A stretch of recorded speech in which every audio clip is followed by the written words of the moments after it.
Hi friends, welcome to Chef Gayathri's kitchen. இன்னைக்கு நம்ம பார்க்க போற டிஷ் என்னன்னா Chinese style veg fried rice. இது ரொம்ப குவிக்கா ஈஸியான செய்யற ரெசிபி. இந்த டிஷ்ஷை just 5 to 10 minutes preparation timeல பண்ணிடலாம். இப்போ fried rice பண்றது எப்படின்னு சொல்லிட்டு பார்க்கலாம். நான் பாஸ்மதி ரைஸை ஆயில் அண்ட் சால்ட் ஆட் பண்ணி இந்த மாதிரி உதிரியா குக் பண்ணி வச்சிருக்கேன். இப்போ இதில் 2 டேபிள்ஸ்பூன் ஆயில் போட்டுக்கலாம். உங்களுக்கு தேவைன்னா நீங்கள் பட்டர் போட்டுக்கலாம். கிட்ஸுக்கு கொஞ்சம் இன்னும் நல்லா ரிச்சாக இருக்கும், ரொம்ப ஹெல்த்தியாகவும் இருக்கும். இந்த பட்டர் மெல்ட் ஆன உடனே ஃபஸ்ட்டு நான் பீன்ஸ் ஆட் பண்ண போகிறேன். 1/4 கப். ஏன் நம்ம பீன்ஸ் ஃபஸ்ட்டு போடுறோன்னா பீன்ஸ் வந்து கொஞ்சம் டைம் எடுக்கும் குக்காக. நான் இப்போ எல்லாத்தையும் ஒரே டைமில் தான் போட போகிறேன், பட் இருந்தாலும் ஃபஸ்ட்டு பீன்ஸை போட்டுறேன். அடுத்தது 1/2 கப் ஆஃப் கேரட். ஸோ கேரட்டையும் உடனே ஆட் பண்ணணும், எதுக்குமே கேப் விடாதீங்க. அடுத்தது ஒரு ஹோல் கேப்சிகம். நான் கேப்சிகம் என்ன பண்ணியிருக்கேன்னா நல்லா அந்த வாட்டரெல்லாம் ஸ்க்வீஸ் பண்ணி எடுத்துட்டு அதுக்கப்புறம் கேப்சிகமை போடுறேன். இப்போது இது 1/4 கப் ஸ்ப்ரிங் ஆனியன் ஆட் பண்ண போகிறேன். இதை நான் ஹாஃப் யூஸ் பண்ணிவிட்டு மீதி லாஸ்ட்டில் கார்னிஷிங் யூஸ் பண்ண போகிறேன்.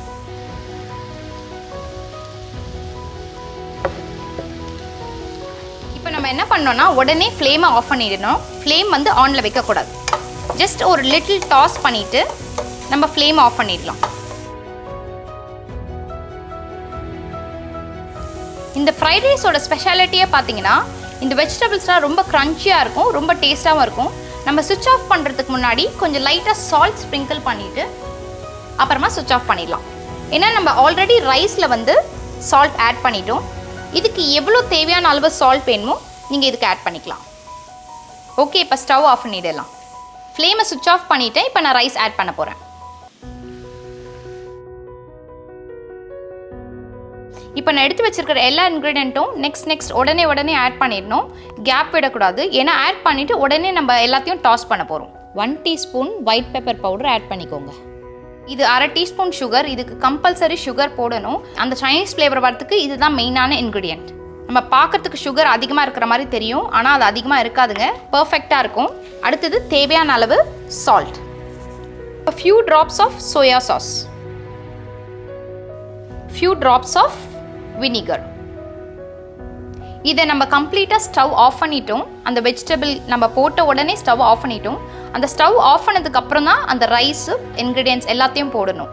இப்போது நம்ம டாஸிங் டைம். இது பார்க்கவே ரொம்ப டெலிஷியஸாக இருக்குங்க. கிட்ஸ் எல்லாம் பார்க்கும் போதே அதை வந்து ஒரு ஸ்பூன் டேஸ்ட் பண்ணணும்னு நினைப்பாங்க. இங்கே பாருங்கள் எவ்வளோ கலர்ஃபுல்லாக இருக்குது பாருங்கள்.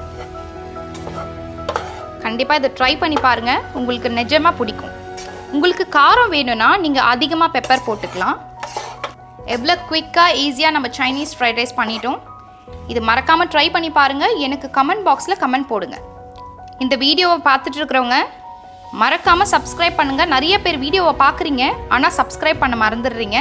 மறக்காமல் சப்ஸ்கிரைப் பண்ணிங்கன்னா நாங்கள் எவ்ரி வீக் நியூ ரெசிபீஸ் போட போகிறோம். மிஸ் பண்ணாமல் பாருங்கள் எங்களோட ரெசிபீஸை. இப்போ நம்ம ஸ்ப்ரிங் ஆனியன் போட்டு கார்னிஷ் பண்ணிக்கலாம். இப்போ இந்த ஃப்ரைட் ரைஸ் ரெடி ஆயிடுச்சு.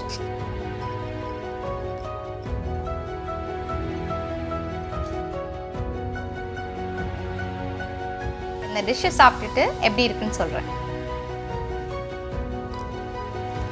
சான்ஸே இல்லைங்க, சூப்பராக இருக்குது. கண்டிப்பாக இந்த டிஷ்ஷை ட்ரை பண்ணி பாருங்கள், கிட்ஸுக்கு கண்டிப்பாக பிடிக்கும். அதே மாதிரி இந்த டிஷ்ஷு ரொம்ப குவிக்காக செஞ்சிடலாம்.